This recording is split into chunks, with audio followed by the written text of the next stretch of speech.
దేవునికి అత్యంత ప్రియమైన దేవుని ప్రజలారా, మన ప్రభువును రక్షకుడైన యేసుక్రీస్తు నామములో వాక్య జ్యోతి కార్యక్రమానికి మిమ్మల్ని ప్రేమతో ఆహ్వానిస్తూ ఉన్నాం.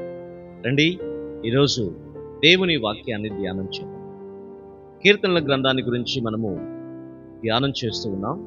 ఈరోజు కీర్తనల గ్రంథం 10వ అధ్యాయాన్ని గురించి ధ్యానం చేద్దాం. ఈ 10వ అధ్యాయము సందర్భాన్ని కాస్త చెప్పనివ్వండి. ఈ 10వ అధ్యాయంలో 9-10 అధ్యాయాలు ఒకేసారి రాసినట్లుగా, ఒకే అధ్యాయంగా ఉన్నట్లుగా మన పాత ప్రతులలో మనం చూడగలుగుతాం. అయితే కొత్తగా రాయబడిన ప్రతులలో వేరువేరుగా ఈ కీర్తనలు రాశారని మనం చూస్తాం. అయితే ఈ కీర్తనలు రాసింది దావీదేనని మనకు అర్థమవుతూ ఉంది. దావీదు రాసిన ఈ కీర్తనలో అత్యంత ప్రాముఖ్యమైన సంగతి మనకు తెలియజేస్తుంది. ఏంటి ఆ సంగతి అనంటే, దుష్టులు, దుర్మార్గులు రాజ్య పరిపాలన చేస్తూ ఉన్నారు. దుష్టుల రాజ్య పరిపాలనలో ప్రజలు, పేదలు మగ్గిపోతూ ఉన్నారు. ప్రజల పరిస్థితి అత్యంత దారుణంగా ఉంది. ఎటు చూసినా మోసం, ఎటు చూసినా అన్యాయం, ఎటు చూసినా అక్రమం. అన్యాయం విస్తరిస్తున్న ఆ సమయంలో ఇదిగో రాజ్యము భయంకరమైన పరిస్థితుల మధ్యలో ఉందని గుర్తెరిగిన దావీదు భక్తుడు ఈ కీర్తనను రాస్తున్నాడు. ఏమని రాస్తున్నాడు అనంటే, దేవా నువ్వు మౌనంగా ఉండొద్దు, దేవా నీవు దూరంగా ఉండొద్దు, దేవా నీతిమంతుల ప్రార్థనలు వినకపోతే మేము ఎవరికి మొరపెట్టగలం? నీతిమంతుల కోసం నీవే కదా, నీతిమంతులు నిన్నే కదా ఆశ్రయించేది, నీవే కదా దేవుడివి అని చెప్పేసి ఈ కీర్తనాకారుడు తన బాధను వ్యక్తం చేస్తూ ఉన్నాడు. రండి, కీర్తనను 3 భాగాలుగా చేసి మనం చూస్తాం. 1 నుండి 11 వచనాలలో ఉన్న ఈ భాగానికి మనం ఏమని పేరు పెడుతున్నామనంటే, పాపి ప్రవర్తన లేదా దుష్టుల యొక్క ప్రవర్తన, దుష్టుల యొక్క ఆలోచన, పాపి ప్రవర్తన, పాపి యొక్క ప్రవర్తన. ఇంగ్లీష్లో చెప్పాలంటే పోర్ట్రేట్ ఆఫ్ ద వికెడ్. రెండవది 12 నుండి 15 వచనం వరకు ఉన్న ఈ భాగాన్ని ప్రశ్నతో ప్రార్థిస్తున్న భక్తుడు. ప్రశ్న, ప్రేయర్ విత్ క్వశ్చన్. ఇక 3వ భాగం ఏంటి అనంటే, ప్రభువు పాలన 16 నుండి 18 వరకు. Power of the lord. English అక్షరాలు పీతో వస్తే తెలుగు అక్షరాలు పాతో వస్తున్నాయి, గమనించండి. ఇక్కడ మనం 3 అంశాలలో గుర్తుంచుకోవలసిన విషయాలు ఏమైనా ఉన్నాయనంటే, యెహోవా ఎందుకు దూరంగా ఉన్నావు, దూరంగా నిలిచి ఉన్నావు అని భక్తుడు తన బాధను వ్యక్తం చేస్తున్నాడు. చూడండి, 1 నుండి 11 వచనాలలో ఉన్న సంగతులను కాస్త ధ్యానం చేద్దాం. యెహోవా నీవెందుకు దూరంగా ఉన్నావు, దూరంగా నిలిచున్నావు? ఆపత్కాలములలో నీవెందుకు దాగి ఉన్నావు? దుష్టులు గర్వించి దీన్ని ఒడిగా తరుముచున్నారు. వారు యోచించిన మోసక్రియలలో తామే చిక్కుకొందురుగాక. దుష్టులు తమ మనోభిలాషను బట్టి అతిశయపడుదురు. లోబులు యెహోవాను తిరస్కరింతురు. దుష్టులు పొగరెక్కి యెహోవాను విచారణ చేయుడని కొందరు. దేవుడు లేడని వారు ఎల్లప్పుడూ యోచించుదురు. వారు ఎల్లప్పుడూ భయము మానుకొని ప్రవర్తించుదురు. వారి ప్రవర్తన చాలా భయంకరమైపోయింది. భయము లేని ప్రవర్తన, భక్తి లేని ప్రవర్తన, ఇష్టానుసారమైన ప్రవర్తన వారికి ఎక్కువైపోయింది. అప్పుడు దేవుడు అంటున్నాడు, దేవుడి సేవకుడైన భక్తుడు ప్రార్థన చేస్తున్నాడు, అయ్యా వారి ఆలోచన కేవలం చెడుగా ఉంది, వారి ప్రవర్తన చాలా బాధను కలుగు చేస్తుంది. మౌనంగా ఉంటావా? దేవుడు కొన్నిసార్లు మౌనంగా ఉన్నట్లుగా ఉన్నా ఆయన మౌనంగా లేడు, మౌనంగా ఉండడు. కారణం ఏంటి అని అంటే, దుష్టులను నీతిమంతులను పెరగనివ్వండి అని దేవుడే చెప్పాడు. ఒకరోజు వస్తుంది గోధుమలను గురుగులను వేరు చేస్తాడని. కాస్త మానవుడు మటుకి తొందరపడతాడు, దేవుడు కాస్త దీర్ఘశాంతాన్ని కలిగినవాడు. దేవుడు తొందరపడడు. దేవుడు తగిన సమయం కోసం ఆయన చూస్తూ ఉంటాడు. మనందరికీ తెలుసు, అబ్రహాముతో దేవుడు మాట చెప్పాడు, అబ్రహమా నీ 4వ తరం వారు తిరిగి ఇక్కడికి వస్తారు, నువ్వు బలి అర్పించిన ఈ కానాను దేశమంతటిని వాళ్ళు స్వతంత్రించుకుంటారు. ఎప్పటి వరకు అమోరీల యొక్క పాపము పండదు అని చెప్పాడు. అంటే 4 తరాలు 400 సంవత్సరాలు ఆ రోజు దేవుడు దీర్ఘశాంతాన్ని చూపించాడని మనం చూస్తూ ఉంటాం. దేవుడు మౌనంగా ఉండడు, దేవుడు విడిచిపెట్టడు, దేవుడు తీర్పు తీరుస్తాడు. యేసు ప్రభు రాకడ సమయం సమీపంగా ఉంది. ఆయన దుష్టులకు తీర్పు తీరుస్తాడు, నీతిమంతులకు దేవుని రాజ్యాన్ని ఇస్తాడు. భయంకరమైన దేవుని నరకాగ్ని గుండంలో నుండి మనం తప్పించబడాలనేదే దేవుని యొక్క ఉద్దేశం. ఇంకొక విషయాన్ని జ్ఞాపకం చేయనివ్వండి. అపోస్తుడైన పౌలు గారి మీద ఆ రోజు సంఘాన్ని హింసిస్తూ ఉంటే ఆయన మీద దేవుడు కోప్పడి ఒకవేళ చంపేస్తే, సౌలుగా ఉన్నప్పుడు చంపేస్తుంటే, దుష్టుడి మీద దేవుడు కన్నెర్ర చేస్తుంటే సౌలు పౌలుగా మారేవాడా?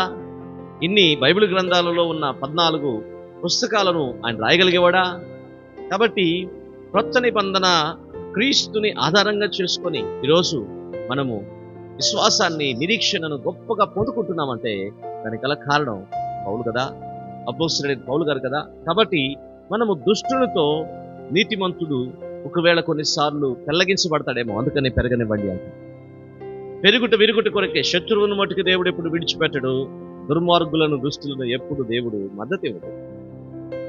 యోబు భక్తుడు కూడా ప్రార్థన చేస్తాడు, అయ్యా ఎందుకు నాకు ఈ పరిస్థితులు, దుర్మార్గులు ఎందుకు వర్ధిల్లుతున్నారు, ఎందుకో నాకు అర్థం కావట్లేదు. ఆయన జీవితంలో కూడా చాలా ప్రశ్నలు ఉన్నాయి. ఈరోజు క్రైస్తవ లోకంలో ఇలాంటి ప్రశ్నలు ఉన్నాయి, క్రైస్తవ ప్రపంచంలో ఇలాంటి ప్రశ్నలు ఉన్నాయి. ఎందుకు ప్రభువా నీతిమంతులను చంపుతున్నారు, ఎందుకు ప్రభువా నీతిమంతులు ఓడిపోతున్నారు, ఎందుకు ప్రభువా ఇదిగో నీతిమంతుల పక్షంగా మీ కార్యాలు జరగట్లేదని చాలా మంది ఈరోజు అదే ప్రశ్నలో ఉండి ఉండొచ్చు. దేవుడు సెలవిస్తున్నాడు, భయపడద్దు, దుర్మార్గులకు తీర్పు ఒక రోజున ఉన్నది. ఇదే ప్రశ్నతో దావీదు భక్తుడు 2వ అంశంలోకి వస్తున్నాడు. చూడండి 12 నుండి 15 వరకు ఏమంటున్నాడు తెలుసా? దేవా యెహోవా లెమ్ము, బాధపడు వారిని మరువక నీ చెయ్యొత్తుము. దుష్టులు దేవుని తృణీకరించుట ఎలా? నీవు విచారణ చేయవని వారు తమ హృదయంలో అనుకున్నత ఎలా? ఎందుకయ్యా ఇదంతా? లేచి తీర్పు తీర్చు, లేచి వాళ్ళ మీదకి నీవు నీ ఉగ్రతను కుమ్మరించు అని చెప్పేసి ప్రార్థన చేస్తున్నాడు. కాబట్టి ఇప్పుడు నీ చెయ్యి చాచి పగవాని మీద చాపు నీ చెయ్య అని నీ ప్రార్థన చేస్తున్నాడు. నిరాధారులు తమను తాము నీకు అప్పగించుకుంటుంటే, అంటే నిరాధారులుగా, పేదలుగా ఉన్నవారు, బలహీనులుగా ఉన్నవారు, అధికారం లేనివారు ఓడిపోతున్నట్లుగా నీకు అనిపిస్తుంటే నువ్వెందుకు మౌనంగా ఉన్నావు? దుష్టుల భుజములను విరగగొట్టుము, చెడ్డ వారి దుష్టత్వము చేయు కనబడక పోవుదు వరకు దానిని గూర్చి విచారణ చేయదు. ప్రభువా దుష్టత్వం మా దేశంలో ఉండకూడదు, దుష్టత్వం మా ప్రాంతాలలో ఉండకూడదు. That is the prayer of the David. ఇక్కడ 2 మాటలు మీకు చూస్తున్నాం. ఒకటి ఏంటి అంటే, దేవుని సన్నిధిలో పాపి యొక్క ప్రవర్తన తీవ్రంగా మార్చబడినప్పుడు పరిశుద్ధుని యొక్క ప్రార్థన అత్యంత కీలకమైనది. పరిశుద్ధుని యొక్క ప్రశ్నలు దేవునిని ఆలోచింపచేస్తాయి. కాబట్టి దేవుడు సొదొమ గొమొర్రాల విషయంలో ఆయన మౌనంగా ఉన్నాడా? సరేలే పోనీలే, అబ్రహాం అంతటోడే ప్రార్థన చేశాడు కదా, కాస్త సమయం ఇద్దాం అనుకున్నాడా? లేదు, సమయం వచ్చినప్పుడు ఆ సమయాన్ని ఆయన విడిచిపెట్టడు, దానిని అగ్ని గంధకములతోనే కాలుస్తాడు. దేవుని ఉగ్రతకు గురవుతారు, దేవుని ఉగ్రతకు పాలవుతారు. అయితే తన ప్రజలే కదా ప్రతి ఒక్కరూ, దేవుని బిడ్డలే కదా ప్రతి ఒక్కరూ అని దేవుడు ఏం చేస్తున్నాడంటే కాస్త ఆలస్యం చేస్తున్నాడు. వాళ్ళు అన్యులైనా, వాళ్ళు క్రైస్తవులైనా, క్రైస్తవేతరులైనా, లేకపోతే వాళ్ళు దేవుని పిల్లలైనా, దేవుని పిల్లలు కాకపోయినా, వాళ్ళందరూ ఎవరు? ఆదాముల నుండి వచ్చిన వారు, అందరూ దేవుని బిడ్డలే, అందరూ దేవుని పిల్లలే. కొన్నిసార్లు వాళ్ళు దుర్మార్గులు అవ్వచ్చు, కొన్నిసార్లు వాళ్ళు దుష్టులు అవ్వచ్చు, వాళ్ళు పాపిష్టి మనుషులు అవ్వచ్చు, నరహంతకులు అవ్వచ్చు, అతి ద్వేషులు అవ్వచ్చు, కానీ వాళ్ళు కూడా దేవుని పిల్లలే. దేవుడు ఛాన్స్ ఇస్తున్నాడు. దేవుడు కొన్నిసార్లు అవకాశాలు ఇస్తున్నప్పుడు అవకాశాలు ఆయన దీర్ఘశాంతాన్ని బట్టి ఇస్తాడు. అవకాశాలను మనం తీసుకొని మనం మారాలి. మారు మనసు పొంది యేసుక్రీస్తు ప్రభువుని అంగీకరిస్తే పరలోకంలో ఉంటాం, నిత్యత్వంలో ఉంటాం, నిరంతరం ఉండే రాజ్యంలో ఉంటాం. కాబట్టి దాని కొరకే దేవుడు అవకాశాలు ఇస్తున్నాడని మనం అర్థం చేసుకోవాలి. ఇంకా 3వ భాగంలో 10వ అధ్యాయం 16 నుండి 18 వచనంలో వరకు ఉన్న భాగంలో పవర్ ఆఫ్ ద లార్డ్, ప్రభు యొక్క పాలన రాబోతుంది. ఆయన రాజ్యం ఎటువంటిదో దుష్టుల రాజ్యం లాంటిది కాదు. ఆయన రాజ్యం ప్రభువు యొక్క పరిపాలన, ప్రభువు యొక్క రాజ్యం ఎటువంటిది చూడండి. యెహోవా నిరంతరము రాజై ఉన్నాడు, ఆయన దేశములో నుండి అన్యులు నశించిపోదురు. యెహోవా లోకులు ఇంకను భయాక్రాంతులు కాకుండానట్లు బాధపడు వారి కోరికలను నీవు విని ఉన్నావు. తండ్రి లేని వారిని, నలిగిన వారిని న్యాయము తీర్చుటకై నీవు వారి హృదయము స్థిరపరిచితివి, చెవియొగ్గి ఆలకించితివి. చూడండి, ఆయన నిరంతరము రాజై ఉన్నాడు. ఆయన రాజ్యంలో బిడ్డలారు గ్రహించండి, ఆయన రాజ్యంలో నీతి, ఆయన రాజ్యములో యథార్థత, ఆయన రాజ్యములో పేదలకు సమానత్వం, ఆయన రాజ్యములో ప్రతి ఒక్కరిని ఆయన ప్రేమించే దేవుడిగా ఉన్నాడు. అయితే ఆ రాజ్యంలోకి రావాలి అంటే మారు మనసు పొందాలి. ఆ రాజ్యంలోకి రావాలి అంటే బాప్తిస్వం తీసుకోవాలి. ఆ రాజ్యంలోకి రావాలి అంటే సంఘ సహవాసములో ప్రభు బలలో పాలుపంపులు పొందాలి. ఆ రాజ్యంలోకి రావాలంటే పరిశుద్ధాత్మ చేత నింపబడాలి. ఆ రాజ్యంలోకి రావాలి అంటే నీవు సాక్షిగా ప్రభువు కొరకు పని చేయాలి. నువ్వు ధైర్యం కలిగి, విశ్వాసం కలిగి దేవుని వైపు చూడాలి. ఆ రాజ్యము శాశ్వతమైనది. దేవుని బిడ్డలారా, ఇక్కడ 70 ఏళ్ళు లేకపోతే 60 ఏళ్ళు బ్రతుకుతాం, కానీ నిత్యం ఉండి ఆ రాజ్యం కొరకు నీ సిద్ధపాటు ఎలా ఉంది? నీ సిద్ధపాటు ఎలా ఉంది? దుష్టులను చూసి భయపడుతున్నావా? దుర్మార్గులు వరదలటం చూసి వ్యసన పడుతున్నావా? అయ్యో ఎందాక నువ్వు తీర్పు తీర్చుకుంటావని హబక్కకు ప్రార్థన చేసినట్లుగా ప్రార్థన చేస్తున్నావా? దావీదు కూడా అలాగే ప్రార్థన చేస్తున్నాడు కదా. మనం కూడా అలాగే ప్రార్థన చేయాలి, చేయాలి కూడా. కానీ అలాగే ఉండదు. ప్రతి సంవత్సరం అలాగే ఉండదు. దినములు అలాగే ఉండవు. ఆయన చర్య తీసుకున్నాడంటే, ఆయన కోపగించాడు అంటే పరిస్థితులన్నీ మారిపోతుంది. కాబట్టి ప్రభు అనుమతి లేకుండా ఏది జరగదు కనుక, ప్రభువా నువ్వు అనుమతిస్తే దేనినైనా నేను భరించడానికి కావలసిన విశ్వాసాన్ని నాకు దయచేయమని అడగాలి. విశ్వాసము విజయాన్ని ఇస్తుంది, విశ్వాసం గొప్ప బలాన్ని ఇస్తుంది. కనుక దేవుని సన్నిధిలో ప్రార్థన చేద్దాం. దేవుడు అటువంటి కృప మనకు అనుగ్రహించి నడిపించును గాక. దయచేసి మరొకసారి గుర్తుంచుకోండి, పాపి యొక్క ప్రవర్తన, పరిశుద్ధుని యొక్క ప్రార్థన ప్రశ్నలతో. మూడవది ప్రభువు యొక్క పాలన.